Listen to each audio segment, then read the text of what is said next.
Hello नमस्कार, मैं हूं तनसुख पालीवाल। लिंकिंग लॉ के इस ऑनलाइन प्लेटफॉर्म पर आप सभी का स्वागत एंड वेलकम। देखिए, जीवन के अंदर चाणक्य की एक बात हमेशा हमें याद रखनी है कि सारा संघर्ष, सारी गलतियां, सारे प्रयास अगर खुद ही करते हुए आगे बढ़ेंगे ना, तो जीवन छोटा पड़ जाएगा हर नई चीज को सीखने के लिए। इसलिए दूसरों के जीवन से सीखना हमारे लिए बहुत जरूरी होता है। और इसी फिलोसॉफी को, इसी विचारधारा को आगे ले जाते हुए आज इस लिंकिंग लॉ के प्लेटफॉर्म पर मैं आप सभी के बीच में इंट्रोड्यूस कर रहा हूं हमारे जोधपुर के वकीलों के संरक्षक के रूप में अपनी एक अलग ही भूमिका निभाने वाले हमारे परम आदरणीय रंजीत जी जोशी सर। सादर प्रणाम सर।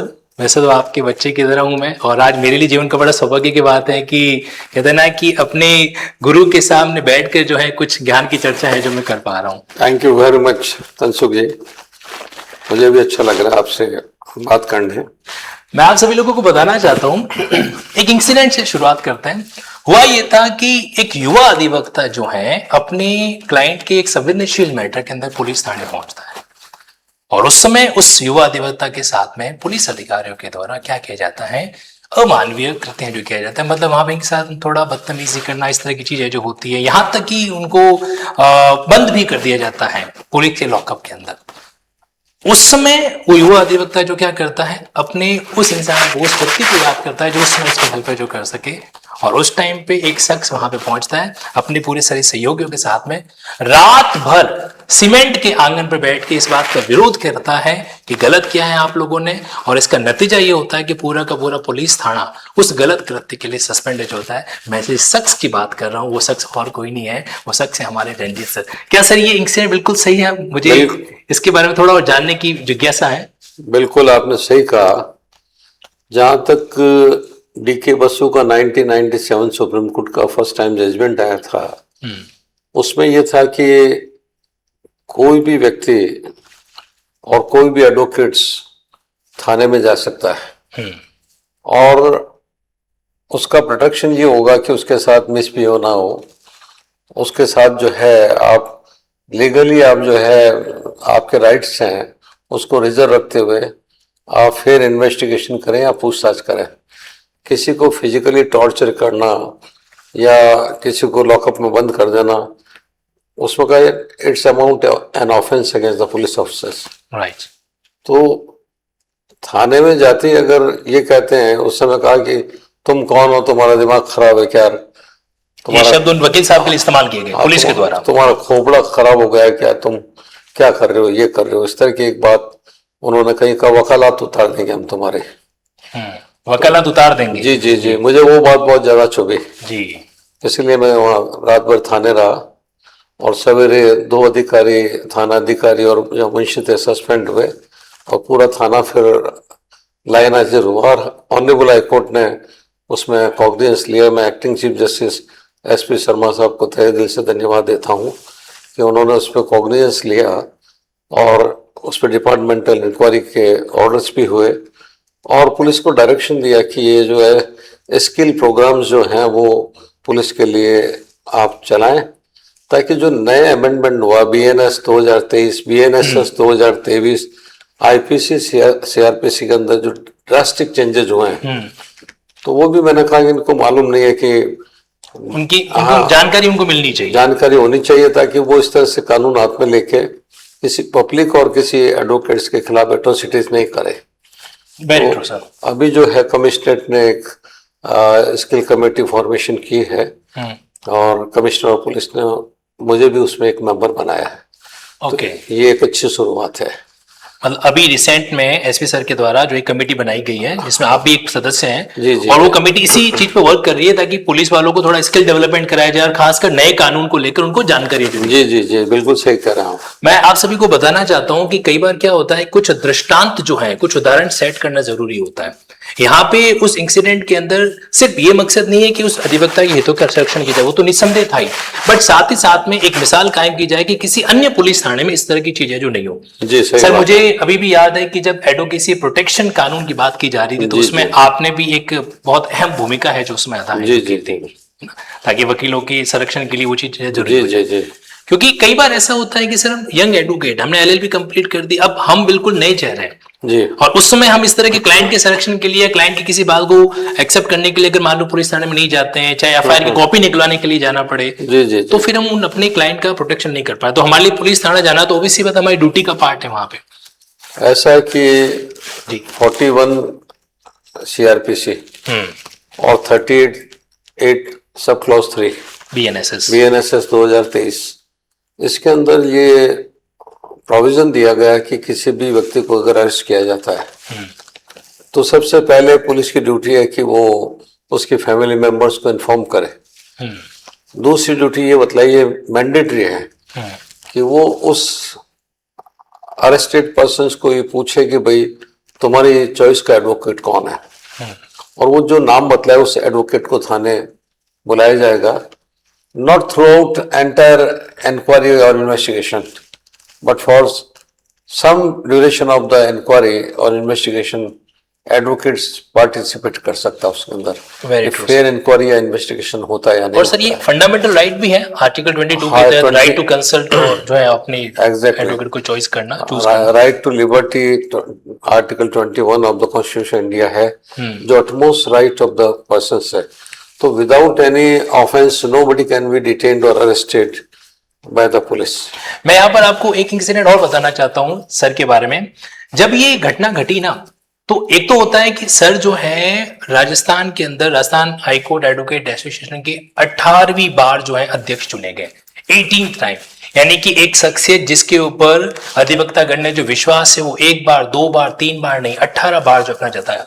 और 2 बार जो है सर राजस्थान बार काउंसिल के जो है क्या है बकायदा माननीय सदस्य भी जुड़े हुए हैं।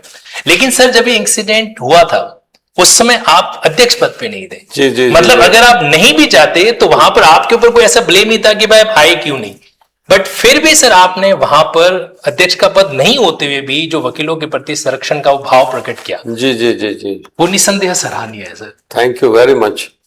सेवा करने के लिए कोई पद होना जरूरी नहीं है, बट लॉ की और रिसेंट जजमेंट्स की काफी मुझे जानकारी है। वैसे तो लॉ समुद्र होता है, उसमें कोई भी एक्सपर्टाइज नहीं होता है, but I know what is the right of the public and what is the right of the advocates. और सर इसीलिए शायद आपको हमारे सभी अधिवक्ताओं का संरक्षक जो है वो एक तरीके जी से जी जी जी बिल्कुल। जब गार्जियन ऑफ द एडवोकेट्स मुझे आधी रात को भी फोन करते हैं एडवोकेट्स, जी सर, चाहे कोरोना काल था तो भी मेडिकल के लिए हमेशा फोन करते थे, तो एक उनका विश्वास है मेरे ऊपर। आप इमेजिन कीजिए कि हाई कोर्ट लेवल की प्रैक्टिस करने वाले एक सीनियर एडवोकेट जो है वो एक युवा अधिवक्ता के बुलावे पर एक तरीके से वहां पहुंच जाते हैं और आंगन के अंदर बैठ जाते हैं, रात भर जो है अपने उस अधिवक्ता साथी के लिए प्रोटेस्ट करते हैं, अपने आप में बहुत बड़ी बात होती है। सर बहुत सारी चीजें हैं जो आपके व्यक्तित्व को एक अलग प्रभावशाली बनाती है, बट मैं कुछ ऐसी बातें आपसे जानना चाहता हूँ जो हमारे इन युवा अधिवक्ताओं और जो यंग लॉ ग्रेजुएट हैं उनके लिए बड़ी यूजफुल है। सर सबसे पहले तो ये कि जब हम लॉ ग्रेजुएशन पूरी कर लेते हैं उसके बाद में एक एडवोकेट बनने के लिए हमें क्या प्रक्रिया को फॉलो करना होगा? ऐसा है कि डिग्री करने के बाद में आपको एक अच्छे लॉयर के साथ रहकर पहले आपको ट्रायल कोर्ट्स की वकालत करनी चाहिए। जो बड़े बड़े सुप्रीम कोर्ट भी एक ऑनरेबल जस्टिस गए हैं, तो अभी सीजेई साहब ने भी, सूर्यकांत जी ने कहा था कि ट्रायल कोर्ट्स की वकालत स्टार्टिंग में करनी चाहिए।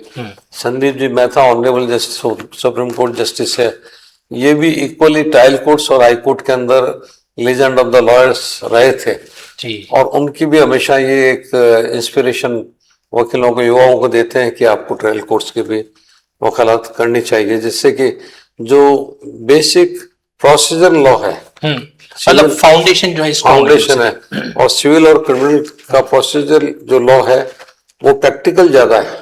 सर इसी चीज को अगर मैं थोड़ा टेक्निकल फॉर्मेलिटीज की ओर डाइवर्ट करूं, जैसे मैं लॉ ग्रेजुएट हूं, अब मुझे नहीं पता कि भाई मुझे एडवोकेसी के लिए मेंबरशिप लेना है, सीओपी लेना है, उसकी प्रक्रिया मैं आपसे जरूर जानना चाहूंगा। उसकी प्रक्रिया सीधी सी है कि हर बार एसोसिएशन वकीलों की बनी हुई है हर जगह, एवरीवेयर, राइट सर। और सबसे पहले बार एसोसिएशन हर वकील को न्यूली एनरोल्ड है उसको मेंबरशिप देता है और बड़ी नॉमिनल फीस होती है, ईयरली कोई 500-600 रुपये होती है, और लाइफ टाइम के भी हमारे एसोसिएशन के ओनली एंड ओनली 2500 रुपये हैं मात्र, उसके अंदर मेंबरशिप देती है। बड़ी बड़ी लाइब्रेरीज हैं वहाँ पर, और ये कंप्यूटर सिस्टम भी लगा रहता है, और ऑनलाइन आप जजमेंट सर्च कर सकते हैं, रिसर्च कर सकते हैं। और हाईकोर्ट में भी ऑनलाइन जो है आप जो उस पे आर्ग्यूमेंट्स करते हैं उसकी भी फैसिलिटीज जो मिल जाती है। जी। मतलब इनिशियली मैंने लॉग इन करने के बाद स्टेट बार काउंसिल मैंने अपना एनरोलमेंट करा दिया, और साथ ही मुझे अधिवक्ता होने के नाते जब तक COPI को बात के बाद मुझे बार एसोसिएशन के साथ में भी अपना मेंबरशिप ले लेना जी। बेसिक जो होता है वो बार एसोसिएशन है जी। जैसे करीब 300 बार एसोसिएशन अप्रोक्सीमेटली पूरे राजस्थान में है जी। तो वो आपको लोकल प्रोटेक्शन देती है, आपकी लोकल लाइब्रेरीज, ई लाइब्रेरीज राइट उसका बेनिफिट्स देती है।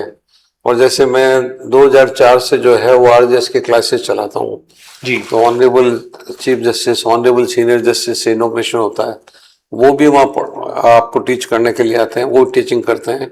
NLU के लेक्चर्स भी आते हैं, यूनिवर्सिटी के लेक्चर्स भी आते हैं, और मैं भी 4-5 सब्जेक्ट उनको पढ़ाता हूँ। तो ये बेनिफिट आपको फ्री ऑफ कॉस्ट जो है एक बेनिफिट मिलता है। दूसरा मैंने 2004 से एक कोर्स शुरू किया था फॉर द यंग लॉयर्स के लिए, वो है कि personality development of the young lawyers, how to wear and how to address, this is an art, and to become a successful lawyer आपको एटलीस्ट ये मालूम होना चाहिए कि how to address the court. जैसे आप ट्रायल कोर्ट में जा रहे हो तो आप योर ऑनर कह सकते हैं, सर कह सकते हैं, लेकिन जब आप ऑनरेबल हाई कोर्ट में प्रैक्टिस करते हैं तो वहाँ जो प्रेजेंटेशन ऑफ द आर्ग्यूमेंट्स हैं, that is the your lordship, my Lord, और अभी सुप्रीम कोर्ट ने ये भी कहा सर भी कह सकते हैं। Very true. तो एक डेकोरम ऑफ द कोर्ट कैसे हो, एक वकील, एक वकील को ड्रेसअप कैसा होना चाहिए, and how to address court, this is an art. Right sir. तो साइकोलॉजी ऑफ द कोर्ट भी आपको ऑब्जर्व करनी पड़ेगी कि जजेस आपसे क्या क्वेरी कर रहे हैं, उस क्वेरी का जवाब आप किस तरह से दे रहे हैं, वो सक्सेसफुल लॉयर होता है। अमूमन हमारे कई साथी होते हैं जो ऑनरेबल कोर्ट्स की क्वेरी आती है उसका जवाब नहीं देते, आर्ग्यूमेंट्स करते जाते हैं, तो वहाँ क्लैरिटी ऑफ जो मैटर नहीं होता है। क्लैरिटी ऑफ मैटर जब होगा जब आप क्वेरीज का जवाब देंगे और फिर अपने पॉइंट से बहस करेंगे। Very true. मतलब सर जितना मैं समझ पा रहा हूँ कि जैसे हम लोग क्या करते हैं सर, लिंकिंग लॉ पर भी एक सेगमेंट चलाता है एडवोकेसी गाइडेंस प्रोग्राम। जी। इसमें ट्रायल कोर्ट के जजमेंट को स्टूडेंट को बताना, या बेसिकली जो है आपका कम्युनिकेशन किस तरीके से होना चाहिए, तो वही चीज आपके द्वारा 2004 ऑनवर्ड्स जो है जोधपुर के अंदर चलाई जा रही है। ये बहुत ही शानदार बात है कि एक एडवोकेट जब अपनी लॉ ग्रेजुएशन पूरी कर लेता है तो जरूरी नहीं है कि वो कोर्ट के सामने खड़ा होकर अपना एड्रेस जो अच्छा तरीके से दे पाए। तो वहां पे जो सर का एक यूनिक प्रयास है, मैं इसको सर बिल्कुल यूनिक ही कहूंगा कि ये मेरे सानिध्य में पहली बार ऐसी जानकारी मुझे मिल रही है कि बार एसोसिएशन के द्वारा इस तरह का एक प्रयास भी है जो किया जा रहा है कि जहां पर लॉयर्स का एक एडवोकेसी के नाते जो पर्सनैलिटी होना चाहिए उसके प्रति जो है जागरूकता दी जा रही है। और इतना ही नहीं, जुडिशरी की क्लासेस भी आपके द्वारा जो है एसोसिएशन की तरफ से free of cost without any cost जो है वो अवेलेबल है, जो कराई जा रही है। तो ये वाकई में सर बहुत काबिल तारीफ है। और मैंने ये भी सुना है कि जैसे AIB एग्जाम जिस तरीके से टफ होता जा रहा है, तो आपकी प्लानिंग के अंदर वो भी एक आपने प्लान ऐड कर रखा है कि AIB के लिए भी बच्चों को हम तैयार हैं जो करेंगे ताकि फर्स्ट अटेम्प्ट में अपना AIB क्रैक कर सके। तो AIB के लिए भी अच्छी प्रिपरेशन होना जरूरी है। Right sir. और स्टडी करने से ज्यादा जो है वो दूसरा कोई शॉर्टकट नहीं हो सकता। तो प्रैक्टिकल नॉलेज के साथ थ्योरेटिकल जो नॉलेज है वो जरूरी है, स्टडी करना जरूरी है, तो सफलता मिलती है। कहते हैं खड़ा रहा जो अपने पद पर, लाख मुसीबत आने पर, मिली सफलता उसको जग में जीने पे मर जाने पर। तो सक्सेस का देयर इज नो शॉर्टकट। एक थोरो स्टडी करोगे आप तो आपको सफलता मिलेगी। और एकेडमिक क्लब के अंदर हम जो है जैसे मेडिकल जो उसको बुलाते हैं, तो कितनी बोन्स होती है, कहाँ वाइटल पार्ट होता है, कौन सा नॉन वाइटल पार्ट है, वो आपको क्रिमिनल लॉ के अंदर काम आता है जी। आप MSCT का कोई क्लेम होता है, एक्सीडेंट हो जाता है तो फीमर का फ्रैक्चर हुआ, मतलब जूरिस्प्रूडेंस की सारी बातें, मेडिकल जूरिस्प्रूडेंस भी एक वकील को होना जरूरी है। इंजरीज केसेस में डॉक्टर से क्रॉस करना पड़ता है जी। और MSCT के केसेस है उसमें भी आपको नॉलेज है कि भाई कौन सी इंजरी से इसको डेथ हुई है मतलब, तो ये कॉज ऑफ डेथ क्या है? डूबने से हुई, जलने से हुई, एस्फिक्सिया हुई, स्ट्रेंगुलेशन हुई, हैंगिंग हुई, ये एक वकील को नॉलेज होना जरूरी जानी है। जरूरी है। सर आपने भी जिक्र किया कि एसोसिएशन के अंदर हर लॉ ग्रेजुएट को सबसे पहले एनरोल हो जाना चाहिए। सर बार एसोसिएशन और बार काउंसिल, इसके डिफरेंस को मैं आपसे जरूर जानना चाहूंगा।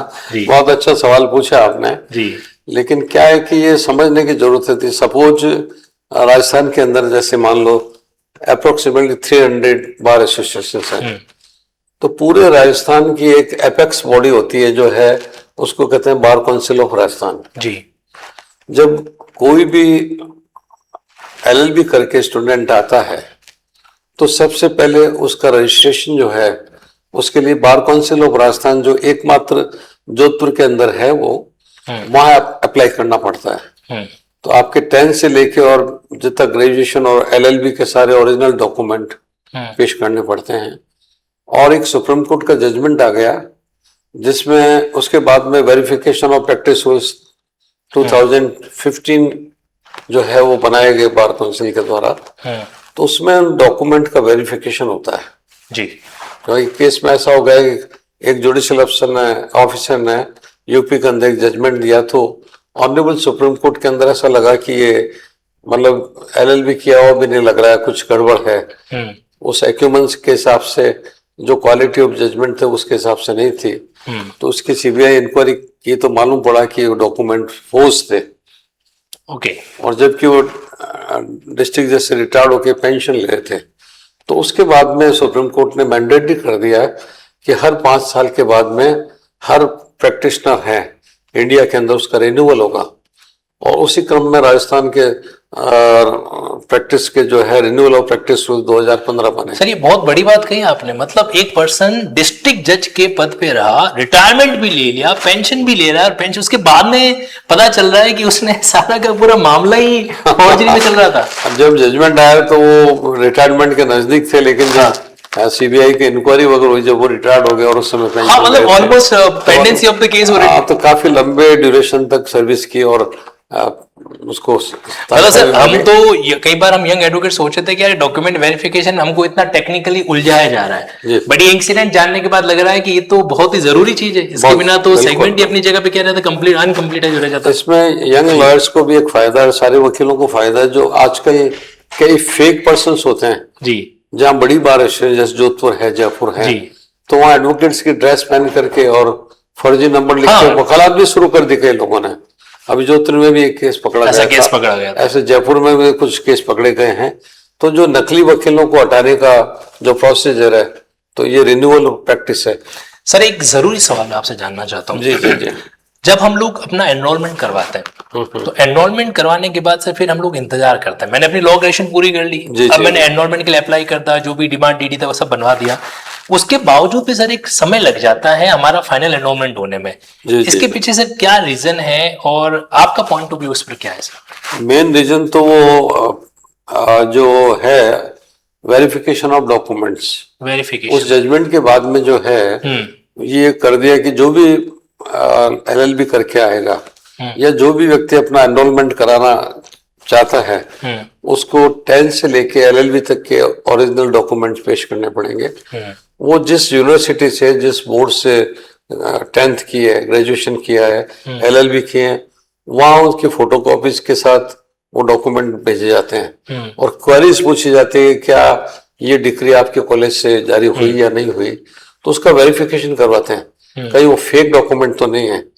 अगर फेक डॉक्यूमेंट है तो रजिस्ट्रेशन नहीं होगा, क्रिमिनल केस में रजिस्टर कराती है बार काउंसिल, और वहां से रिपोर्ट आती है कि नहीं ये एलएलबी की डिग्री, ग्रेजुएशन की डिग्री सही है। सर ये तो एक रीजन है। एक रीजन ये भी रहता है कि बार काउंसिल की जो मीटिंग टाइम पे होनी चाहिए वो कई बार डिले हो जाती है। उसमें पहले तो काफी डिले होता था, आजकल करीब 1.5 महीने से हो जाती है। 45 डेज का एक साइकिल मान के चलो करीब हो जाती है। उसमें भी इम्प्रूवमेंट में ये है कि अगर जो बार काउंसिल का चेयरमैन, जैसे जोधपुर में मीटिंग होती है उसकी जी, तो बार काउंसिल पूरे राजस्थान की बिल्डिंग यही है जोधपुर के अंदर, जुडिशियल कैपिटल ऑफ राजस्थान। जी जी जी, exactly sir, this is capital of Rajasthan, judicial capital, right. Honourable high court यही है। जयपुर के अंदर बेंच है जो स्टार्टिंग में हुआ 17 जिलों के लिए जो हाई कोर्ट है ऑनरेबल, वो जोधपुर है। और 9 डिस्ट्रिक्ट जो पुराने थे उसकी बेंच जो है फॉर्मेशन 1977 के अंदर जो है वो जयपुर हुई थी। जयपुर बेंच के लिए। तो इसका कारण कई बार ये भी हो जाता है कि जब जोधपुर के बाहर के हमारे 25 जो मेंबर्स आते थे, जो अब 18 हो गए मेल्स के, और 7 सीटें इस 22 अप्रैल 2000 चुनाव में 7 सीटें ऑनरेबल सुप्रीम कोर्ट ने फीमेल कैंडिडेट्स, हाँ यस, उस लेडीज एडवोकेट्स के लिए रिजर्व रखी है। उसमें से 5 में इलेक्शन होंगे और 2 का बाद में सब्सिक्वेंटली 23 जीतने के बाद में उनका नॉमिनेशन होगा। नॉमिनेशन होने वाला है। तो एक ड्रास्टिक चेंज हुआ जहाँ महिला अधिवक्ताओं को भी इस बार सर आपने जब यहाँ पे इसका जिक्र किया तो सर मैं आपसे कुछ चीजें विद ड्यू रेस्पेक्ट सीधा जानना चाहूंगा कि सर आपने 2 बार जो है बार काउंसिल के कार्यकाल को एज ए मेंबर हैंडल किया। जी जी जी।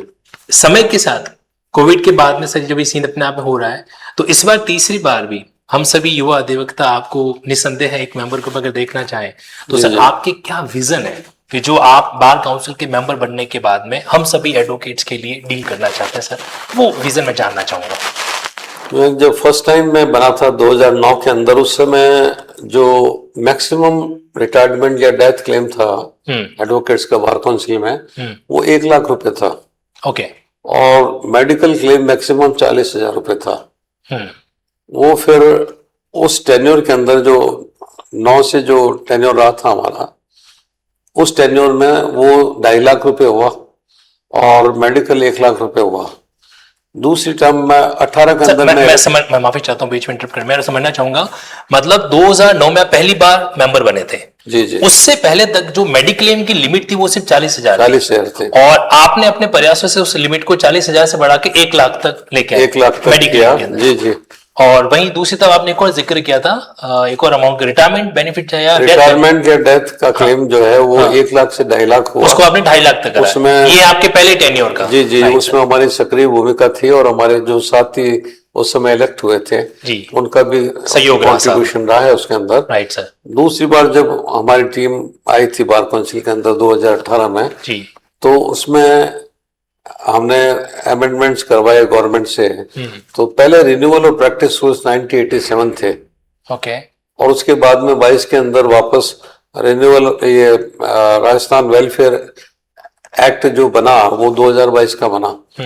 उसके अंदर जो है 1 लाख से मेडिकल का क्लेम 2 लाख रुपए हुआ मैक्सिमम, और जो 2.5 लाख रुपए थे वो 15 लाख रुपए करीब। डेथ क्लेम वो 15 लाख, डेथ क्लेम और retirement claim on attainment of the 50 years of practice. 50 साल के प्रैक्टिस होने पर अगर आप रिटायरमेंट लेते हो तो आपको जो है 15 लाख रुपए मिलेंगे। सर ये नई चीज मैं सुन पा रहा हूँ, मतलब वकालत के अंदर भी एक रिटायरमेंट का बेनिफिट मिल रहा है। जी जी जी जी। ये इतना एक्टिव रोल एक स्ट्रेंथ वकीलों को बार काउंसिल ऑफ राजस्थान ने दी है जी। अब मैं चाहता हूं कि ये 15 लाख रुपए 50 साल का जो पीरियड है प्रैक्टिस का, इसको रिड्यूस करके 40 साल तक होना चाहिए। ओके। और जो कि जनरली एक आइडियल गवर्नमेंट सर्विस में होता है। जी जी, वैसे ही होना चाहिए जी, ताकि वकील अपना 40 साल की प्रैक्टिस के बाद रिटायरमेंट ले सके, या 40 साल के बाद में अगर डेथ हो तो 15 लाख की जगह करीब 25 लाख के आसपास होना चाहिए। तो एक ब्यूटीफुल आपको हैंडसम आपको रिटायरमेंट में मिल सके, और डेथ हो जाए तो मतलब आपकी फैमिली को मिल सके। मीन्स 2016 में मेरे पिताश्री रणछोड़दास जी जोशी साहब सीनियर एडवोकेट थे, उनकी डेथ हुई तो करीब 65 साल की वकालत के बाद उनको 85,000 रुपए मिले ओनली। लेकिन आज अगर कोई सपोज युवा एडवोकेट एनरोल्ड आज हुआ, वेलफेयर कमेटी का मेंबर बना, और सपोज कल किसी की डेथ हो जाती है, कैजुअलिटी हो जाए तो मिनिमम 5 लाख रुपए उसकी फैमिली को मिलेंगे। और आपका ही प्रयास है कि आप, हाँ, मैं और मेरे साथ जो भी इलेक्ट हुए उनका प्रयास था एक्टिवली पार्टिसिपेट, ये आवाजें हमने उठाई थी खूब। और क्योंकि उसके पहले 9 के अंदर भी हमने जब ये बात आई तो मैंने बताया था कि नहीं सर, ये वाकई में बहुत बड़ी बात है। मतलब आप लोग समझ पा रहे हैं इसको कि यानी कि एक एडवोकेसी के प्रोफेशन में अगर आपने एक फिक्स टाइम का एडवोकेसी समय दिया है तो उसके बाद जब आप अपना रिटायरमेंट लेते हैं तो आपको एक अमाउंट आपके हाथ में मिल सकता है ना। और साथ ही साथ में अगर अनफॉर्चुनेटली कोई कैजुअलिटी हो जाए तो एक कंपेंसेशन के रूप में, डेथ क्लेम के रूप में आप इसके आपके परिवार वाले उसको क्लेम कर सकते हैं, और साथ साथ मेडिकल क्लेम का बेनिफिट। तो ये तो सर 3 विजन मुझे यहाँ पे दिखाई दे रहे हैं। इनके अलावा सर और क्या आपके माइंड सेट के अंदर है एडवोकेसी के लिए? ऐसा है कि इस बार हमने पेंशन रूल्स फॉर्म करने के लिए भी हमने काम किया था जी। लेकिन किसी कारण मैटेरियलाइज नहीं हुआ है। लेकिन पाइपलाइन में चल रहा है सर, पाइपलाइन में चल रहा है। इस बार अगर मुझे तीसरी बार मौका मिलता है तो हम हमारे इलेक्टेड साथियों के साथ मिलकर के और पेंशन स्कीम राजस्थान के अंदर एडवोकेट्स के लिए इम्प्लीमेंट की जाए, लागू हो जाए। That's amazing. तो एक मंथली आपको हैंडसम अमाउंट मिल जाता है। तो उससे आराम से रिटायर्ड एडवोकेट को अपने फैमिली मेंबर्स पर हाथ फैलाने की आवश्यकता नहीं होती है। वैसे तो आप समझे 15 लाख रुपए तक मिलते हैं। 2001 के पहले कैलकुलेशन 4 साल को 1 साल मानते थे जी। लेकिन 2001 के बाद आज जैसे 25 साल हो गए तो ये 25 साल ही माना जाएगा रिटायरमेंट के क्लेम का, या मान लो इसमें डेथ हो गई तो 25 साल ही काउंट होगा। मतलब इतनी टेक्निकलिटीज आप इतने आसान भाषा में बता पा रहे हैं, इसका मतलब पूरी रिसर्च जो है वो सर ने इस चीज के लिए की भी है और प्रयास भी है जो यहाँ पर जी जी जी। इससे पहले मैं सर से अगला विजन जानूं, मैं आपको सर से जुड़ा हुआ एक और इंसिडेंट सुनाना चाहता हूँ। ये बात है 2017-18 की। सर अपनी गवर्नमेंट सर्विस जब मैंने ड्रॉप की थी और उसके बाद मैंने जुडिशरी का एक अटेम्प्ट किया था, तो उस समय कुछ इरेगुलरिटी जो है वो राजस्थान जुडिशियल सर्विस एग्जामिनेशन के अंदर मतलब बीइंग एस्पिरेंट हम लोगों को लगी। एग्जैक्टली। और उस समय जब हम फाइट कर रहे थे तो मैं पर्सनली, मुझे अभी वो एक एक वर्ड एक एक दिन समय याद है सर, मैं आपके पास आया था, मैं थोड़ा सा हिट कर रहा था, क्या पता सर हमको इस मामले में सपोर्ट करेंगे कि नहीं करेंगे। बट मैं आप सभी को बताना चाहता हूं कि सिर्फ 3 मिनट की मुलाकात हुई थी। सर के चैम्बर में गए, 2 मिनट सर ने लिए पूरी बात को सुनने में समझने में, और चौथे मिनट सर अपनी सीट पे खड़े होके हमारे साथ में उस भवन के बाहर आके खड़े हो गए। एंड दैट्स रियली सर, वो मेरे लिए बड़ा ही सरप्राइजिंग मोमेंट था कि एक एसोसिएशन का अध्यक्ष एक नया कोई कैंडिडेट आ रहा है उसकी बात सुन रहा है और बिल्कुल आप साथ साथ में चले थे। वो वाकई में दिल को छूने वाला एक इंसिडेंट था। उसमें सर ने बकायदा हमारा सब लोगों का सपोर्ट किया और कुछ हद तक चेंजेस भी उसके अंदर देखने को जी अगले वाले मीटिंग। और उस समय जो सीनियर मोस्ट जस्टिस थे उनसे भी मैंने आपकी मुलाकात, आपके ग्रुप की मुलाकात कराई थी। That was lead by Tansukh sir. और सीनियर जस्टिस से मैंने इनसे कहा था कि ये एग्जाम दिए हैं, इनको मालूम है क्या डिफिकल्टीज पेपर्स के अंदर या मार्किंग के अंदर हुई है। तो इन्होंने उस समय भी ब्यूटीफुली डिस्कस किया एंटायर मैटर। वो जो है वो होनहार विरवान के होता न चिकने पात। तो इंटेलिजेंस उसी समय लग गई थी कि जिस तरह से ऑनरेबल सीनियर जस्टिस के सामने एक यंग लॉयर जो रिसेंटली पास हुआ और एग्जामिनेशन दिया आरजेएस का, तो आपने बखूबी अपनी पूरे ग्रुप की, राजस्थान के ग्रुप की पूरी बात रखी और उसके बाद में काफी चेंजेस भी हुए। सर वो कहते हैं ना कि जब आपके कंधे पे किसी ने हाथ रखा हुआ होता है तो जुबान खुद बखुद तलवार बन जाती है। तो वही जो है उसमें रहा सर। सर स्टाइपेंड पे मैं आना चाहता हूँ कि युवा अधिवक्ता हैं, उनको शुरुआती स्टेज में थोड़ा फाइनेंशियल स्ट्रगल करना पड़ता है। क्या आपके भविष्य में मेंबरशिप टेन्योर के दौरान हम ये उम्मीद लगा सकते हैं कि युवा अधिवक्ताओं के स्टाइपेंड के मैटर को भी जोर शोर से उठाया जाएगा सर? एक्चुअल में क्या होता है कि बार काउंसिल में तो फंड लिमिटेड होता है जी, और ये स्टैट्यूटरी बॉडी है। राइट। जैसे वेलफेयर रूल्स मतलब जिन अधिवक्ताओं के सानिध्य में वो जूनियर एडवोकेट कर रहा है उनसे भी कुछ एक तो ये हो सकता है कि जो सुप्रीम कोर्ट ने, हाई कोर्ट ने भी काफी टाइम कहा है जी कि जो सीनियर्स है उनको स्टाइफंड के बतौर उनके सीनियर्स को मंथली कुछ देना चाहिए जी। कुछ अच्छे लॉयर हैं जो देते भी हैं, कुछ लॉयर्स नहीं देते हैं, और यंगस्टर जो आते हैं वो तकलीफ पाते हैं फाइनेंशियली, बड़ा वो मतलब एम्बैरेसिंग फील करते मतलब हैं। कई बार क्या होता है सर, आज मैं आपसे अपने दिल की एक बात बताऊं युवा अधिवक्ताओं के बिहाफ पर, तो ऐसा रहता है कि सुबह कोट पहन के घर से निकले हैं और शाम को जब जेब के अंदर 1 रुपया भी नहीं है, यहाँ तक कि घर वालों से कहना पड़ता है कि भाई पेट्रोल फिल कराना है बाइक के अंदर, तो वो थोड़ा सा जो कहते हैं ना युवा जो आत्मसम्मान या स्वाभिमान है वो थोड़ा सा कहीं पर जो है संकुचित हो जाता है, उसको ठेस पहुंचती है जी। और पेरेंट्स ये समझते हैं, लोग कहते हैं वकील साहब हो गए और वकील साहब सुबह जाते हैं शाम को खाली आते हैं, तो एक थोड़ा पेरेंट्स को भी लगता है कि यार मैंने गलत प्रोफेशन में बच्चे को नहीं भेज दिया। कहीं किस क्लास पढ़ने के बाद भी बच्चा कुछ नहीं ला रहा। सर ये हमारी उम्मीद सर आपसे जरूर है। दूसरा मैं ये भी कहना चाहता हूँ कि अगर गवर्नमेंट बार काउंसिल को कोई कंट्रीब्यूट नहीं करते जी, तो गवर्नमेंट को भी बार काउंसिल को कंट्रीब्यूट करना चाहिए और इसके लिए मैं अगर जीतता हूं तो प्रयास करूंगा कि युवाओं को स्टाइफंड मिले, ताकि उनको एनकरेजमेंट मिले। एक छोटी पॉकेट मनी से कुछ नहीं होता, लेकिन फिर भी एक अच्छा सा लगता है कि भाई इस प्रोफेशन में कुछ बिल्कुल, ये तो बहुत बेहतरीन बात बताई सर आपने कि सर हम एडवोकेट्स की प्रोफेशनल इनकम पे सरकार 50% इनकम डिक्लेयर करके टैक्स लेती है। जी जी ये सर मैं आपको बीइंग ए चार्टर्ड अकाउंट जो छोटा सा ज्ञान मैंने ले रखा है जी, उसके जी। आधार पे, तो हम अधिवक्ता अपनी इनकम का टैक्स तो भरते ही हैं। अगर उसी टैक्स में से मान लो सरकार हमें थोड़ा भी कंट्रीब्यूट करे बार काउंसिल को जी, जी, और जी। उनसे युवा अधिवक्ताओं को मदद की जा सके, तो ये तो बहुत बेहतरीन सुझाव है जो हो पाएगा। इसमें दोनों का समाधान हो सकता है। बिल्कुल बिल्कुल, लेकिन सरकार कुछ देते नहीं इनफैक्ट। सर उसके लिए तो आप है ना, हमारे हम सभी को उसके लिए एफर्ट्स करेंगे। Right sir. एक चीज सर मैं आपके बारे में और डिस्कस करना चाहता हूँ। बहुत पहले आपके साथ में एक इंटरव्यू का सौभाग्य प्राप्त किया था। जी जी भारत देश के अंदर, ये बात बहुत अच्छे से सुनिएगा, पूरे भारत देश में एकमात्र ऐसी अधिवक्ता एसोसिएशन जिन्होंने एक प्रयास किया था कि वकीलों को रहने के लिए अफोर्डेबल हाउसिंग होना चाहिए, उनको सुविधा मिलनी चाहिए। तो उस समय रंजीत सर ने एक प्रयास किया था और जितने भी एडवोकेट्स हैं उनके लिए एक योजना जो है अप्रूव करवाई थी। जी जी जी। सर मैं उसके बारे में जानना चाहूंगा।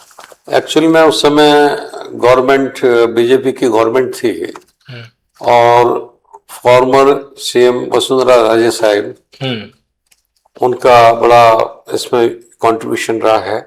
और उस समय भी राज्यसभा सदस्य हैं वर्तमान में जी राजेंद्र जी गहलोत साहब, वो चेयरमैन थे जेडीए के। जी तो मैंने एक बार उनको स्कीम बना के दी थी और कहा था कि एडवोकेट्स जो इतनी प्रैक्टिस करता है, जनता की सेवा भी करता है, लीगल सेल में फ्री सेवा भी देता है, जी। प्रो बोनो वर्क भी वकील करता है, तो कम से कम वकीलों को रिजर्व प्राइस के अंदर जो है वो प्लॉट्स मिलने चाहिए। जी तो राजेंद्र जी गहलोत साहब, राजेंद्र जी बोराना साहब, जी कमलेश जी पुरोहित साहब, ये अपने नंबर ऑफ द मेंबर्स थे सारे। और उसमें एक नाम और है, रणजीत जी जोशी साहब। हाँ, मैं जिनका भी पूरा प्रयास साथ में रहा है। मैं एक्चुअल में मैं ही स्कीम लेके गया था एसोसिएशन की तरफ से और मैं उनसे मिलता था। फिर उन्होंने कई जमीनें मुझे दिखाई थी जी कि वकीलों के लिए कौन सी सूटेबल होगी।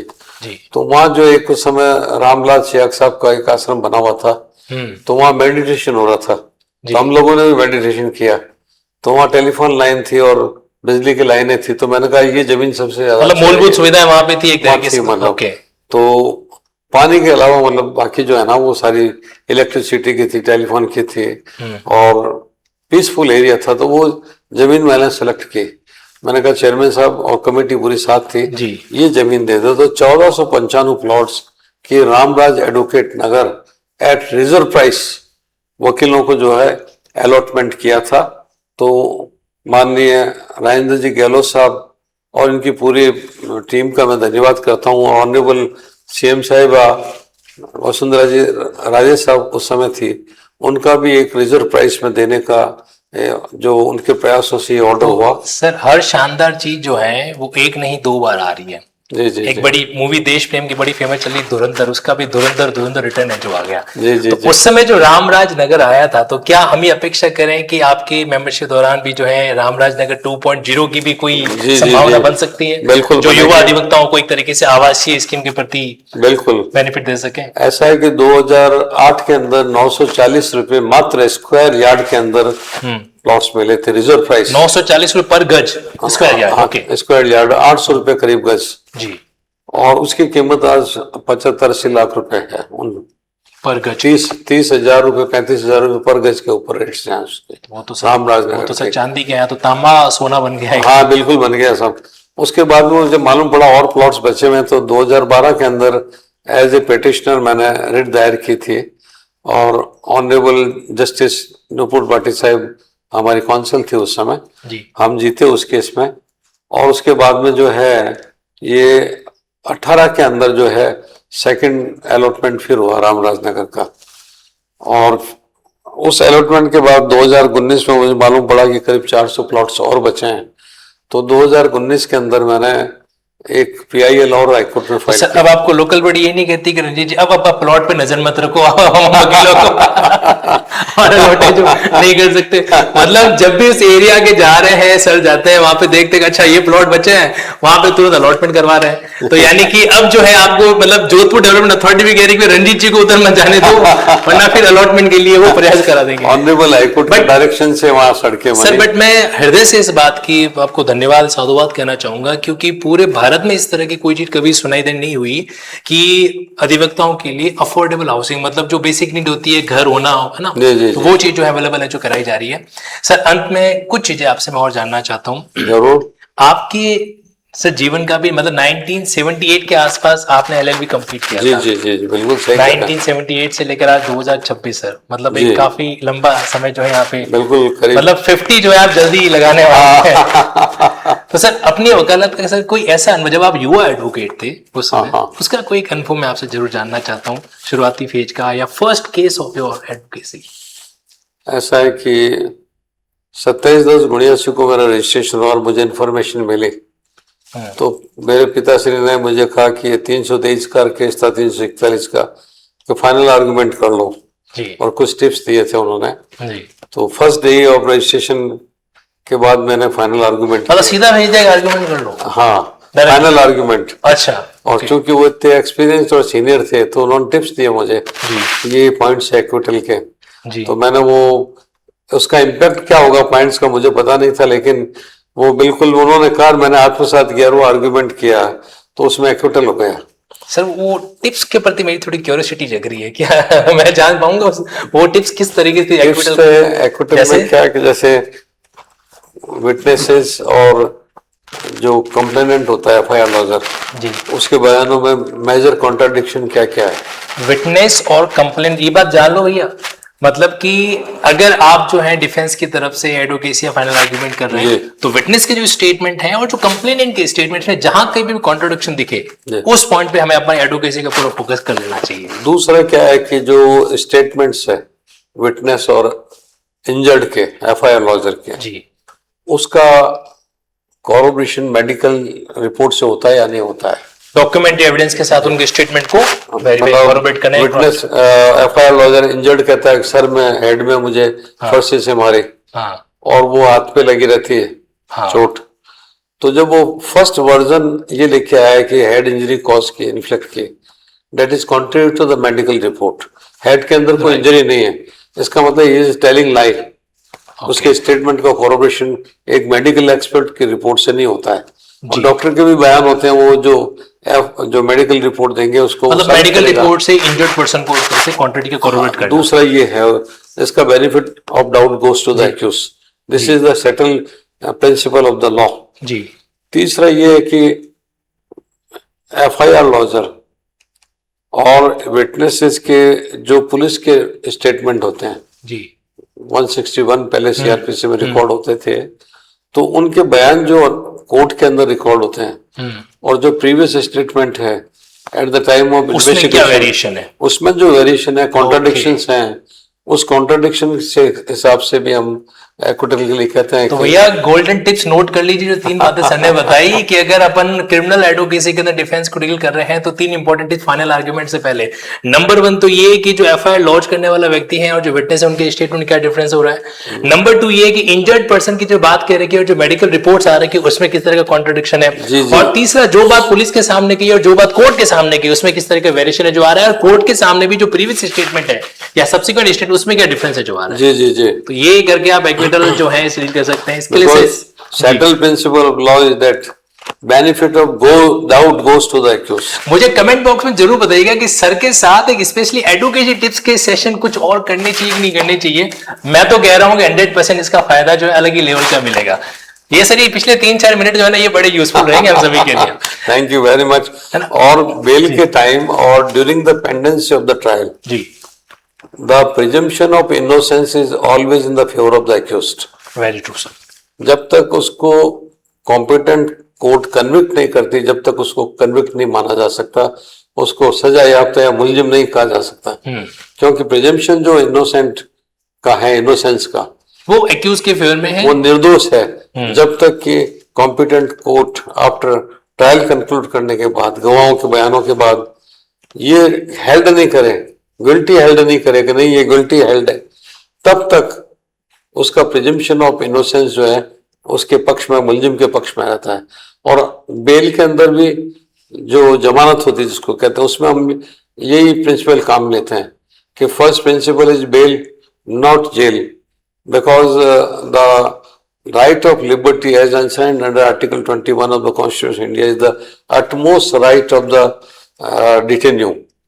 So उसको जो है ज्यादा जेल में रखोगे आप तो उसके लिबर्टी के राइट्स जो पर्सनल लिबर्टी का जो अधिकार है वो वहां पे। और दूसरा जब इनोसेंस और प्रिजम्पशन इसके पक्ष में है तो आज इसको मुलजिम नहीं माना जा सकता जी। तो ट्रायल में तो 3-4 साल लग जाएंगे, 5 साल लग जाएंगे, तब तक जो उसके लिबर्टी को जो कर्टेल करना that is against the law.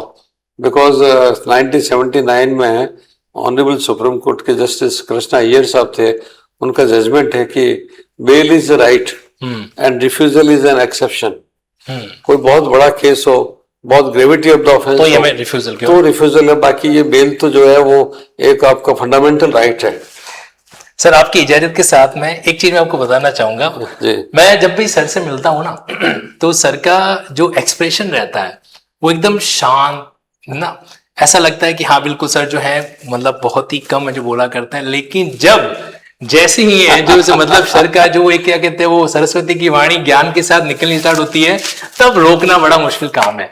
और शायद यही चीज है सर जो आपको आज हम सभी अधिवक्ताओं के विश्वास के लिए मतलब एक अलग ही लेवल पे हम लोग आपको मानते हैं सर। वकीलों का संरक्षक आपको ऐसे ही नहीं कहा जाता है। जी। एंड डेफिनेटली सर हम सभी की यही प्रार्थना है कि आपका जो ये सर जुनून है एडवोकेट्स के प्रति सर वो बना हुआ रहे। और इसी सेशन को एक पार्ट के लिए मैं क्लोज कर रहा हूँ, मुझे कमेंट में बताना, हम जल्दी दूसरा सेशन जरूर प्लान है जो करेंगे सर के साथ with due respect and permission of sir. तो सर ये चीजें मैं आपसे जरूर चाहूंगा अगले एपिसोड के लिए भी हम आपका समय। लेकिन मैं एक बात कहूंगा कि तनसुख सर खुद इतने इंटेलिजेंट हैं कि ये हमसे या किसी से भी जो चाहते हैं वो निकलवा लेते हैं। हम कहते हैं नहीं, हम तो रिप्लाई करते हैं क्या, तो it's intelligence of your sir कि ये हमें ऐसे क्वेश्चन पुटअप करते हैं कि ऑटोमेटिकली उसकी जो है आपको एनलाइटन करने के लिए बातें दिल से निकलती हैं। तो मैं खुद आज सर ने मुझे बुलाया और आपसे मुखातिब होने का मुझे जो मौका मिला उसके लिए मैं जो है तहे दिल से आपका धन्यवाद करता हूँ और यही कहूँगा कि आवाज देकर जब जी चाहे बुला लो मुझे, मैं कोई गुजरा वक्त नहीं जो लौट के ना आ सकूं। Thank you very much, thank you so much sir की यही बात जो हमेशा एक अलग ही जिंदा दिली की होती है, सूरज तो खुद है लेकिन चमक हर इंसान के अंदर देख लेते हैं। थैंक यू सो मच, इस सेशन को बहुत बेहतरीन तरीके से अटेंड कीजिएगा और इसका पूरा फायदा उठाएगा। Thank you so much, thank you very much, thank you.